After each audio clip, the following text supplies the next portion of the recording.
Million mobile phone हैं जनाब, यानी कि 1,70,00,000 मोबाइल फ़ोन हैं अफ़गानिस्तान में, और वहाँ की आबादी का 60% जो है टीवी तक उनकी रसाई हो गई है, अर्बनाइजेशन होगी। तो उनका कहना है कि Afghanistan now is a different bar game. बात गलत नहीं होगी, ठीक होगी जी ये बात भी। अच्छा जी, कायदाज़ अरब कम बैक, ये आर्टिकल ब्रूस सैडल का है जी। वो इस बात पे परेशान है कि हम कहते थे कि अलकायदा ख़त्म हो गई है, जा रही है, लेकिन अरब मुल्कों में तो वो वापस आ रही है। माली में ये, फ़लाँ में ये, ट्यूनिस में ये, फ़लाँ में ये। अच्छा, लीबिया में हुआ था ना जब इन्होंने बागियों ने कब्ज़ा कज़ाफ़ी को ख़त्म किया, तो पता चला कि एक आदमी जो दफ़ाई कौंसिल का मेंबर बना दफ़ाई, वो अलकायदा का रुकन है, कोई कौन सा लिबी था, उस लिबी का भाई है। तो ये कहते हैं कि ये लोग ऐसा ऐसा अरब मुल्कों में री अमर्ज कर रहे हैं, और मुख्तलिफ तंजीमों के नाम से कहीं मॉडरेट, उन्होंने एक निशानी उनकी ये निशानी बताई, ये निशानी हमें समझ आ जाती है पाकिस्तानियों को। मसलन वो मज़ार वगैरह होंगे या ऐसी इस्लामी निशानियाँ होंगी जो उनको मिटाने की कोशिश करते हैं, वो सल्फ़ी मजाज, अवाबी मजाज बकौल उनके। उन्होंने कहा ये अलकायदा वाले लोग हैं, ये यहाँ फैल रहे हैं। ब्रूस सैडल वही आदमी है जिसने अफ़गान पॉलिसी ओबामा के कहने पर तैयार की थी, और बड़ा इंपॉर्टेंट गिना जाता है इस लिहाज से देखा जाए तो। एक है जी RSVP, यस, वो होता है ना RSVP लिखा होता है नीचे कि जवाब से मुतला फरमाएं, तो यस उन्होंने कहा कि ये जो जाना चाहता है इंडिया में, हमारे मनमोहन सिंह वगैरह तो पाकिस्तान में आना चाहते हैं, तो उसके क्या असरात हो सकते हैं। हाँ तो कर दिए, लेकिन चाहते हैं कि बड़ी तब्दीली हो, तो उस तब्दीली के साथ ही पाकिस्तान में जाके आए जी। आर्टिकल एक इंडिया जी, India dark reality behind west idea of subcontinent success, Jason Berg का आर्टिकल है। उन्होंने कहा ये जो बिजली गई है ना इंडिया की, इससे बड़ा ये भी एक्सपोज हुआ है, और ये जो हमारा ख्याल था कि तरक्की करता करता वहाँ पहुँच जाएगा, ये इसकी ग्रोथ जो है 7% से कम 6.5% रह जाएगी, और अगर 7% नहीं रहेगी तो ये अपने आप को सस्टेन नहीं कर सकेगा।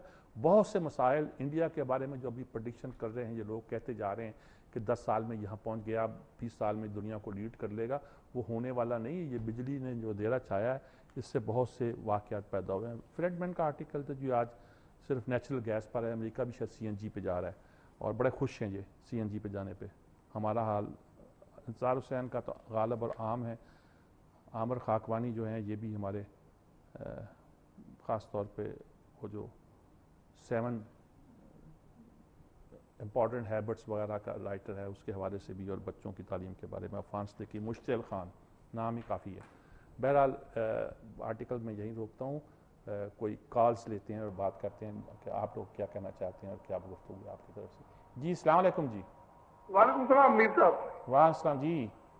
मीर साहब कश्मीर में बात कर रहा हूँ, नबी बख्श। अच्छा अच्छा जनाब फरमाएं। हाँ सर, ये जो अभी हमारे मेहमान बैठे थे नसरुल्लाह मलिक साहब, बहुत सीनियर साहब हैं, आते ही पीपल्स पार्टी को तनकीद का निशाना बनाते थे कि पीपल्स पार्टी गई, हार जाएगी, ये वो तो बताएं कि वो हारेगी कहाँ, और जो तहरीक इंसाफ है या दूसरे वो जीतेंगे कहाँ, ये तो बताते नहीं। आते ही करप्शन का इल्जाम लगा देते हैं। अदलिया ने क्या पीपल्स पार्टी को वो इंतकाम का निशाना नहीं बनाया हुआ? सबको नजर आ रहा है, ख्वाजा रूस में घुसी हुई है। मैं तो इसको कलूरिंग जब कहता हूँ कि एक ही रूह है, एक ही जैसे सब चौधरी खार है, 17 के 17। अच्छा, ये पूछ रहे हैं कि हारेगी कहाँ और जीतेगी। देखिए जी, उन्होंने शायद मेरी बात कंसीव नहीं की। मैंने ये कतन नहीं कहा कि पीपल्स पार्टी आ रही है, कोई और जीत रहा है।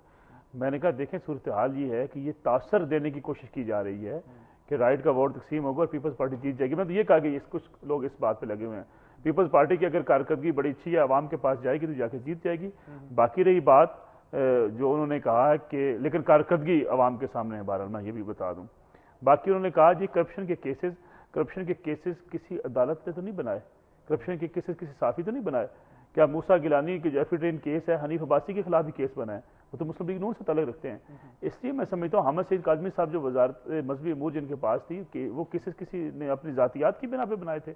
देखिए केसेस आपके इसलिए बन रहे हैं कि आपकी हुकूमत की कारकर्दगी, हुकूमत के खुद लोग मानते हैं। ये तो आप देखें ना, आप हुकूमत में बैठे हुए लोग खुद कहते हैं कि हमारी कारकर्दगी ना होने के बराबर है।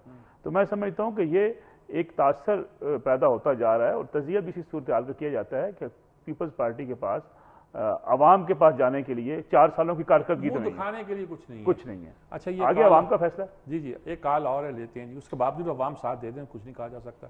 जी अस्सलाम वालेकुम जी। अस्सलाम वालेकुम जी, रोहपुर लाहौर से जनाब। ये जरदारी साहब और उनके चेलों ने मुल्क का कुछ नहीं छोड़ा, یہ خدا کی پکڑ سے کسی صورت نہیں بچ سکتے انشاءاللہ. انہوں نے ہمارے ملک کا کھانا برباد کر دیا. تو یہ دوسرا پوائنٹ آف ویو آ گیا. اب دیکھیں یہ صورتحال ہے، اور آپ یقین کریں میں اکثر لوگوں سے کہتا ہوں جی چلیں صحافی جو ہے وہ بڑا چڑھا کی چیزیں پیش کرتے ہیں، عدلیہ کو بڑی دشمنی ہے. آپ روڈ پہ کھڑے ہو جائیں، روڈ پہ کھڑے ہو جائیں، سندھ کے شہروں میں کھڑے ہو جائیں، اور آپ 100 لوگوں سے پوچھیں روک کے کہ موجودہ حکومت نے عوام کے لیے کیا کیا کیا ہے، جواب میرے خیال میں سب کو مل جائے گا. بہت شکریہ جناب، وقت ختم ہو رہا ہے جی، اسی کے ساتھ اجازت چاہتے ہیں. اللہ حافظ.